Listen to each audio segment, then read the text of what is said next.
Do you know, you arrived just in time. I'd almost given up. My life was fading before my very eyes. Who are you? I came from London. I work for the British Museum. I came to Madagascar to study the neighbouring tribe, but they would not let me in their village, near their chief. Well, I'm not surprised at all. Very mysterious. You are English. Could you tell me what you're doing here in the middle of a forest in an abandoned hut built in a tree? You've nothing to do with that. All right. You've saved my life, although you only gave a miserable old man maybe a few more days. I don't doubt your goodwill. Why should I keep this from you? I can't help you attain your goal anyway. The tribe will never let you in the village, and you can thank me in part for that. But why? Do you alone face a whole tribe? How come? Yes, something like that, but it's a long story. Please tell me, if you think you are strong enough.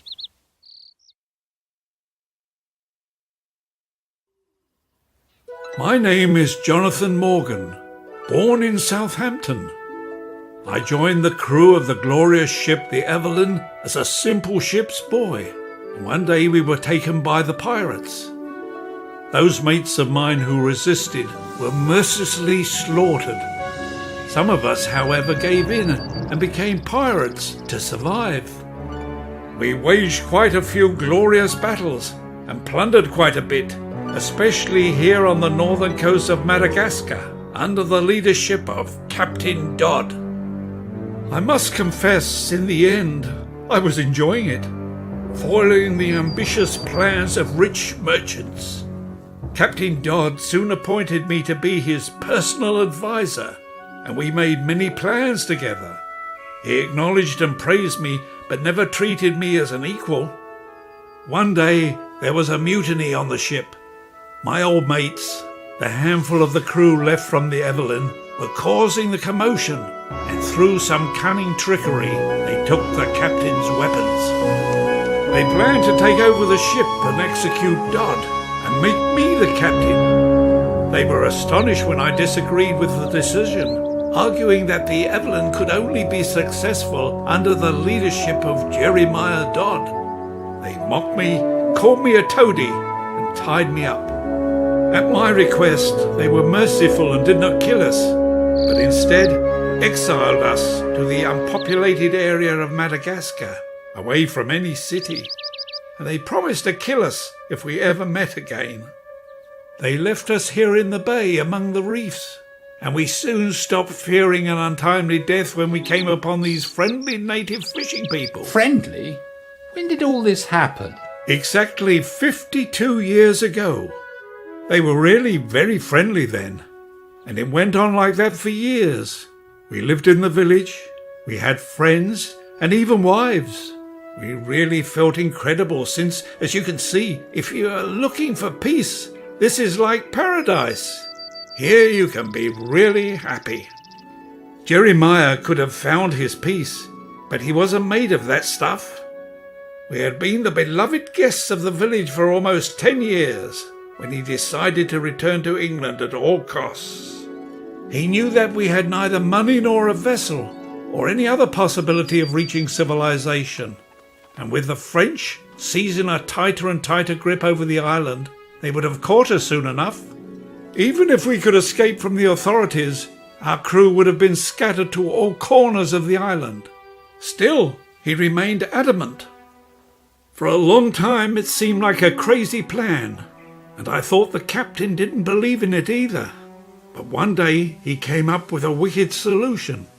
We all knew the legend that the chief's family had been keeping a hidden treasure, some kind of relic, in a locked box in his hut.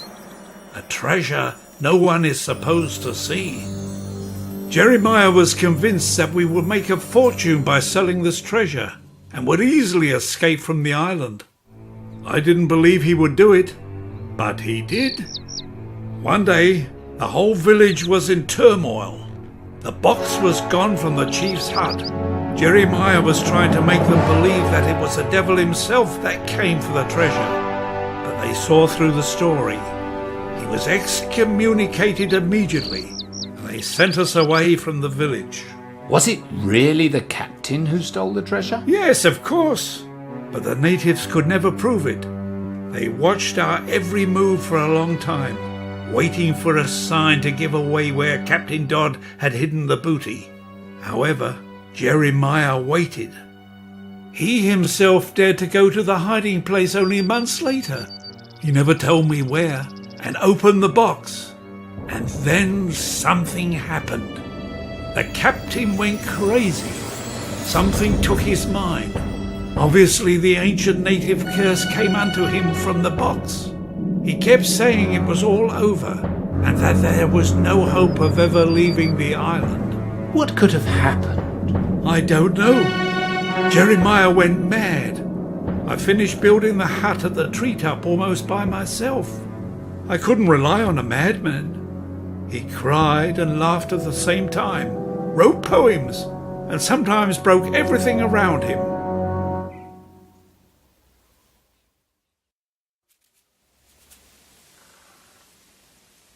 And the treasure, did he show it to you? Did you see where it was? No, my friend.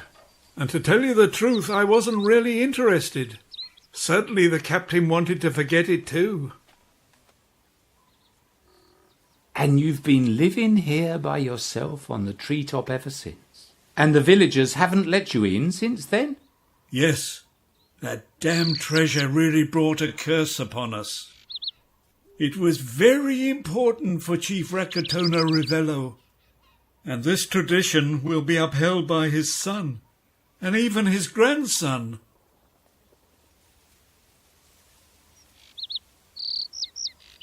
What happened to the captain? The disappointment drove him mad. When he wasn't crying, he laughed, and sometimes he seemed to suffer from spasms. At one point, he couldn't bear it anymore. He died. Down there, beside the fire.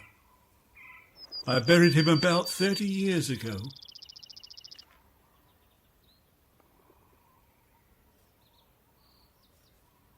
Still, have you no idea where I could find that hiding place with the treasure? No, and I advise you against tempting that devil.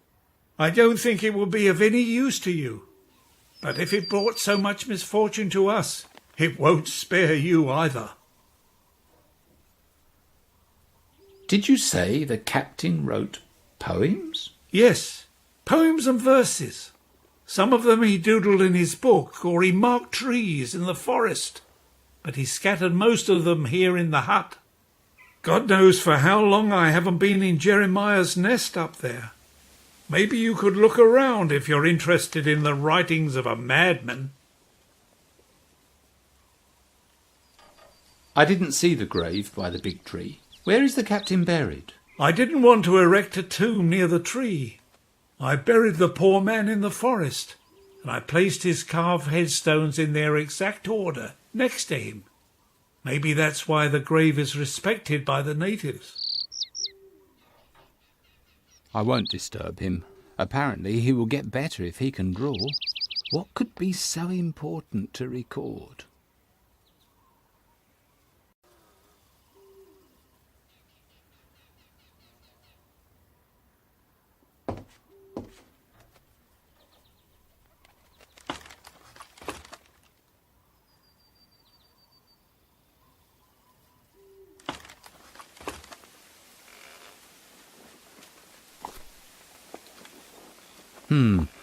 Could be interesting reading.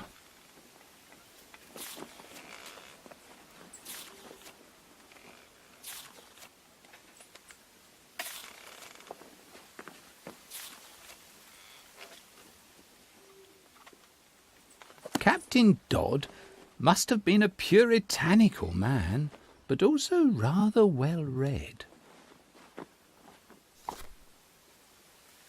Well, well.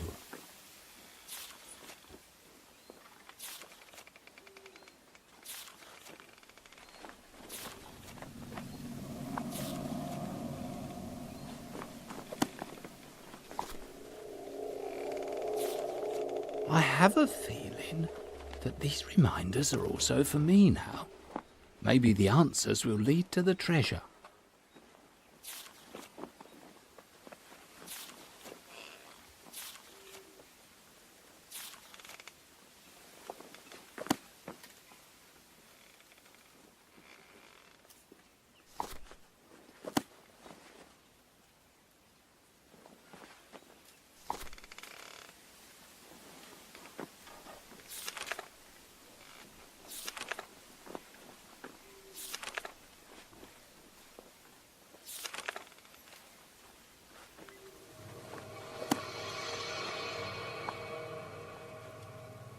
What fine mechanics!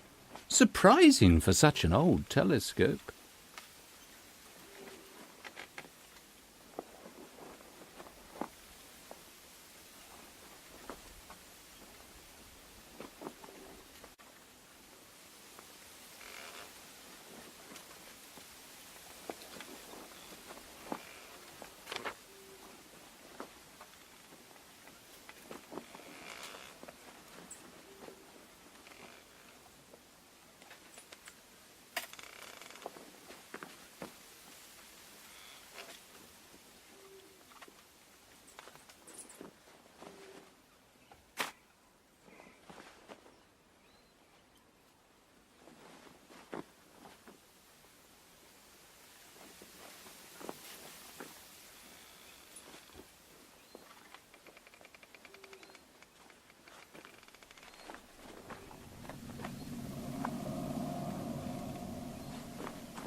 The instrument is suitable for observing certain fixed points.